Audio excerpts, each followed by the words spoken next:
हाँ तो हेलो दोस्तों, कैसे हो आप।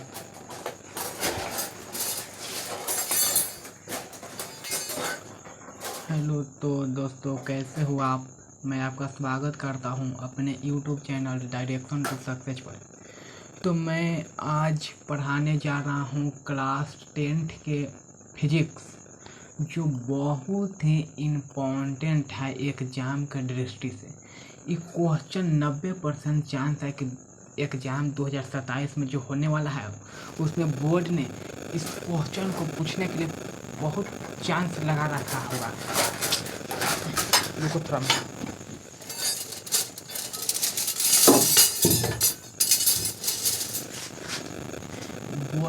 बिहार बोर्ड ने इस क्वेश्चन को पूछने के लिए, हमको उम्मीद है कि इस क्वेश्चन को पूछने के लिए बहुत उम्मीद लगा रहा होगा कि इस क्वेश्चन पूछेंगे।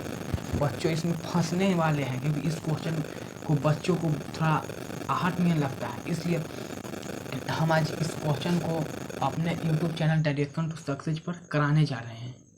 तो हम लोग देखते हैं कि क्वेश्चन है क्या। तो क्वेश्चन है बाबू चैप्टर 1, आप लोग जानते हैं क्लास 10th के फिजिक्स से, जिसको कहते हैं प्रकाश के परावर्तन एवं अपवर्तन। वही में आता है, कोनो किताब में दिया जाता है प्रकाश के परिवर्तन और अपवर्तन और दूसरा चैप्टर है पहला चैप्टर में। तो उसी चैप्टर के क्वेश्चन है प्रकाश के परिवर्तन के। तो हम लोग चलने जा रहे हैं कि क्वेश्चन कह क्या रहा है, क्वेश्चन की ओर बढ़ने जा रहे हैं। क्वेश्चन कह क्या रहा है, तो इस क्वेश्चन को पढ़ने के लिए आप लोग उत्तल दर्पण अवतल दर्पण जानना बहुत ज़रूरी है, क्योंकि सब रिलेटेड रहता है। तो आप लोगों को हम विश्वास है कि आप लोग उस पढ़े होंगे। तो हम लोग चलते हैं क्वेश्चन की। देखो भाई, क्वेश्चन कह रहा है कि जो क्वेश्चन है सबसे पहले तो ड्यूटी है। क्वेश्चन है 2027 के लिए, 2027 के लिए एकदम से मोस्ट इम्पॉर्टेंट क्वेश्चन है। जितना ही हम धीरे एक पर दे सकते हैं, बहुत इम्पॉर्टेंट क्वेश्चन है। तो क्वेश्चन हम लोग चढ़ाएंगे, क्वेश्चन कह क्या रहा है। तो क्वेश्चन कह रहा है कि समतल दर्पण के गुण को लिखें। क्वेश्चन कह रहा है कि समतल दर्पण के गुण को लिखें, मतलब कि समतल दर्पण आप लोग जानते होंगे। तो समतल दर्पण के गुण क्या है, मतलब समतल दर्पण के गुण क्या है, मतलब हमें तो पूछेगा हमारा गुण क्या है। हम कैसे खाना खाते हैं, कैसे क्या करते हैं, उस हम गुण बताएंगे कि हम मुँह से खाना खाते हैं, ऐसे वैसे करते हैं। उसी प्रकार पूछ रहा है कि समतल दर्पण के गुण को लिखो, यानी समतल दर्पण के गुण, उसके बारे में लिखो कि ये क्या क्या करता है, वही लिखना है। बोर्ड में पूछा हुआ क्वेश्चन है, पूछेगा भी, बहुत इंपॉर्टेंट क्वेश्चन है। तो हम लिखेंगे कि समतल दर्पण के गुण निम्नलिखित है, यानी समतल दर्पण के गुण है, नीचे लिखो, लिखा का नाम है। तो पहला गुण है समतल दर्पण का पहला गुण। समतल दर्पण के गुण पढ़ने से पहले आप लोगों को पता होना चाहिए कि समतल दर्पण कहते हैं किसको है। देखो ये वो दर्पण है, ऐसे समतल दर्पण रहता है जिसमें आप लोग मुंह वगैरह देखते होंगे, वही समतल दर्पण है। आप लोगों को समतल दर्पण हम दिखा रहे हैं। ये ऐनक आप लोग देख रहे हैं, ये वाला ऐनक, इसमें आप लोग मुंह देखते हैं, यही है समतल दर्पण, जिसका परावर्तक सतह पूरा समान है, समतल दर्पण। तो हम लोग चल रहे हैं समतल दर्पण, यही है ऐनक। आप लोग ऐनक समझिए, ऐनक ही है। तो देखो समतल दर्पण के गुण पहला कह क्या रहा है, तो पहला कह रहा है ना कि समतल दर्पण में वस्तु का प्रतिबिंब काल्पनिक बनता है। यानी देखो समतल दर्पण में हम अपनी वस्तु है, मान कि इस समतल दर्पण है, देखो मान लें कि इस समतल दर्पण है, एक में वस्तु का प्रतिबिंब है ना, काल्पनिक बनता है। काल्पनिक यानी आभासी बनता है, यही कह रहा है कि काल्पनिक आभासी बनता है वस्तु का प्रतिबिंब। पहला गुण कह रहा है कि समतल दर्पण में प्रतिबिंब आभासी बनता है, काल्पनिक बनता है, हम मान गए। फिर दूसरा गुण कह रहा है, पहला तो कह रहा है कि समतल में वस्तु का प्रतिबिंब काल्पनिक बनता है, यानी आभासी बनता है। और दूसरा कह रहा है कि इसके फोकस दूरी अनंत होता है। ये देखो हम बताए थे कि फोकस दूरी मतलब कह रहे हैं ना कि समतल दर्पण के जो फोकस दूरी है ना, वो अनंत है। अनंत कैसे है आप लोग को हम यहाँ पर दिखा रहे हैं। जैसे हम इसके पीछे वाला क्लास में बताए थे, देखो गोलीय दर्पण, तो मान रहे हैं कि गोलीय दर्पण है, तो इसकी फोकस दूरी निश्चित है, क्योंकि देखो गोलीय दर्पण है तो मुख्य अक्ष है। मान रहे हैं कि यहाँ ये है केंद्र, वक्रता केंद्र, तो हम जानते हैं कि वक्रता केंद्र और ध्रुव के बीच की दूरी को फोकस दूरी कहते हैं। तो यहाँ इस मतलब कि ध्रुव और वक्रता केंद्र के बीच की दूरी को फोकस दूरी कहते हैं। तो मान लें कि यहाँ बीच है, तो यहाँ एफ है फोकस दूरी, एक में निश्चित फोकस दूरी है कि यहाँ से यहाँ निश्चित फोकस दूरी है। लेकिन यही समतल दर्पण है, समतल दर्पण मान रहे हैं कि इसे समतल दर्पण है। तो समतल दर्पण में हम मान ले रहे हैं कि यहाँ एगो ध्रुव है, वो ध्रुव है।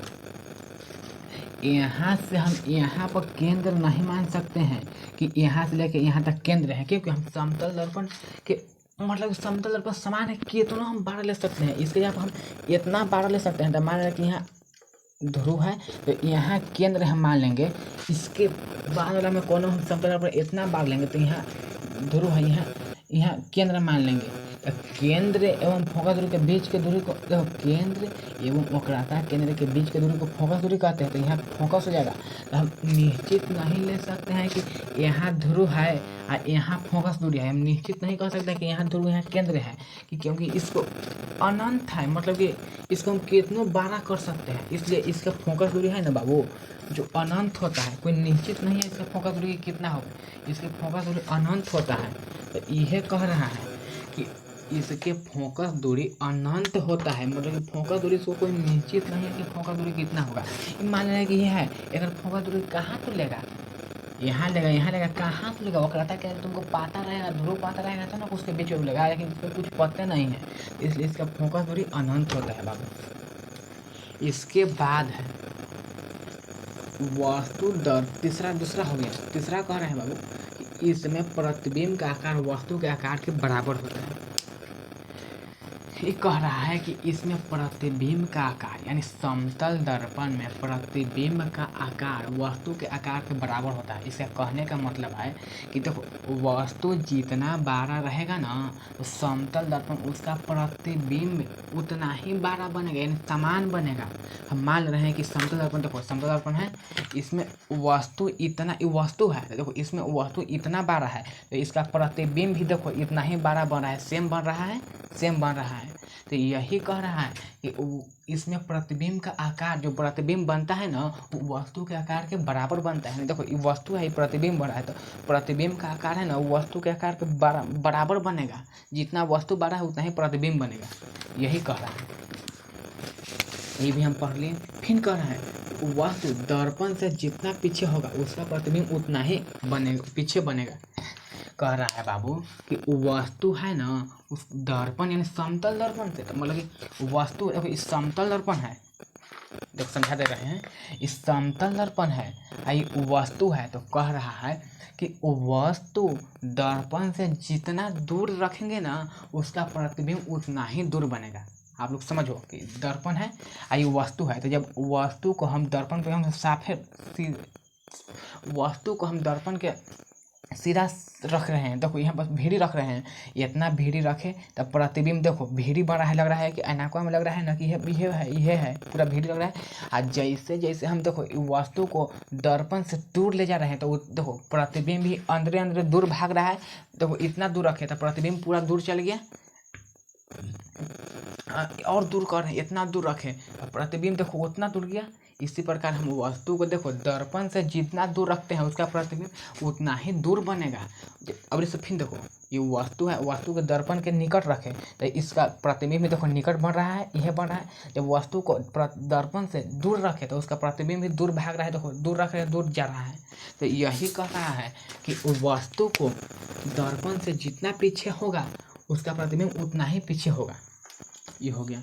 अब कह रहा है कि इसमें प्रतिबिंब के चाल वस्तु के चाल के दुगना होता है। ये आपको याद करना पड़ेगा, ये VBA टॉपिक है। बाबू कह रहा है कि इसमें वस्तु के चाल जितना होगा ना, एक से दोगुना चाल होगा प्रतिबिंब के। मतलब कि समतल दर्पण है बाबू, एक में एगो वस्तु है, यहाँ से जा रहा है, जितना चाल से जा रहा है ना, जितना चाल से ऐसे देखो वस्तु है, एक में जितना चाल से ऐसे जा रहा है ना, ये प्रतिबिंब इसके दोगुना चाल, इसका प्रतिबिंब इसके दोगुने चाल का बनेगा। मतलब कि देखो ये वस्तु है, ये वस्तु इसमें 5 मीटर प्रति सेकंड की वेग से जा रहा है, चाल से जा रहा है, तो इसका प्रतिबिंब 10 मीटर प्रति सेकंड के चाल से बनेगा। देखो ये वस्तु है, ये दर्पण है, जब वस्तु इसमें एकदम से ऐसे से जा रहा है, माना कि 10 मीटर प्रति सेकंड को चाल से जा रहा है, तो इसमें प्रतिबिंब जो बन रहा है ना, 20 मीटर प्रति सेकंड के चाल से बन रहा है। यानी देखो इसमें प्रतिबिंब के चाल वस्तु के चाल के दोगुना होता है।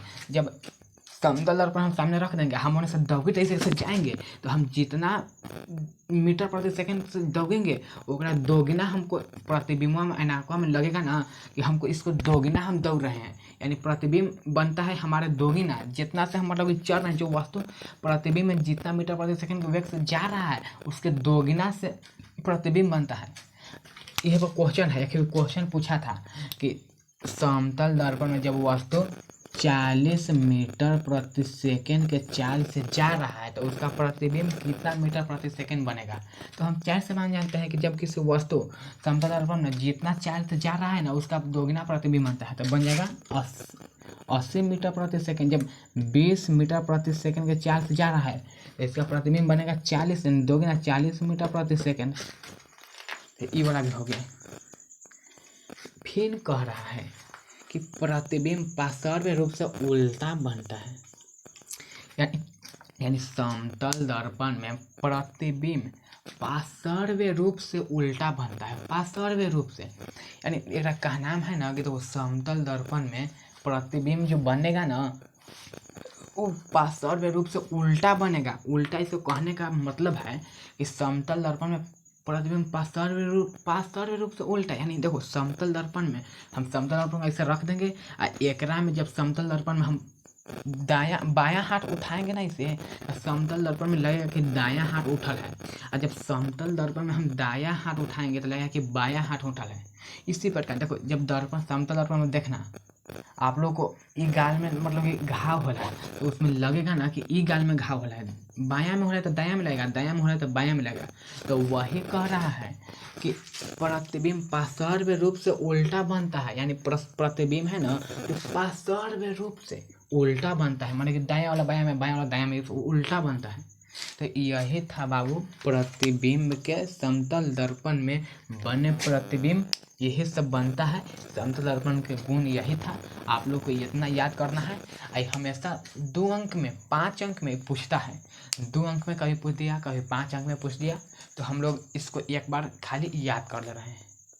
तो चलिए देखते हैं। क्वेश्चन क्या है कि समतल दर्पण के गुण को लिखे, तो हम लिखेंगे कि समतल दर्पण के गुण निम्न है, यानी नीचे लिखल है।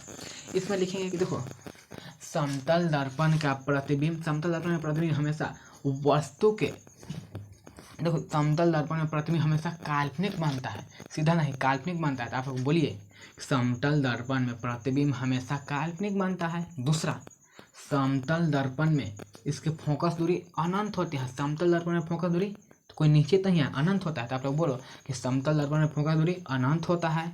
तीसरा, देखो समतल दर्पण में जितना हम चाल से वस्तु को चलाएंगे उसके दोगुना चाल से वस्तु प्रतिबिंब बनेगा। चौथा, समतल दर्पण देखो इसमें समतल दर्पण में प्रतिबिंब पार्श्व रूप से उल्टा बनता है, यानी पार्श्व रूप से दायां में तो बायां में, बायां वाला दायां में प्रतिबिंब बनता है। फिर और कुछ बच रहा है, तो समतल दर्पण में वस्तु को जितना निकट रखेंगे उसका प्रतिबिंब उतना ही भीरी बनेगा। समतल दर्पण प्रतिबिंब को वस्तु को जितना दूर रखेंगे उसका प्रतिबिंब उतना ही दूर बनेगा। तो यही 4-5 पॉइंट है बाबू, आप लोगों को यह पूरा याद कर लेना है। जब आप लोगों को पूरा याद हो जाएगा तो 2 अंक पूरा निश्चित कन्फर्म रहिए। 2 अंक या 5 अंक ये 2027 में पूछने वाला प्रबल क्वेश्चन है। तो मिलते हैं नेक्स्ट वीडियो में।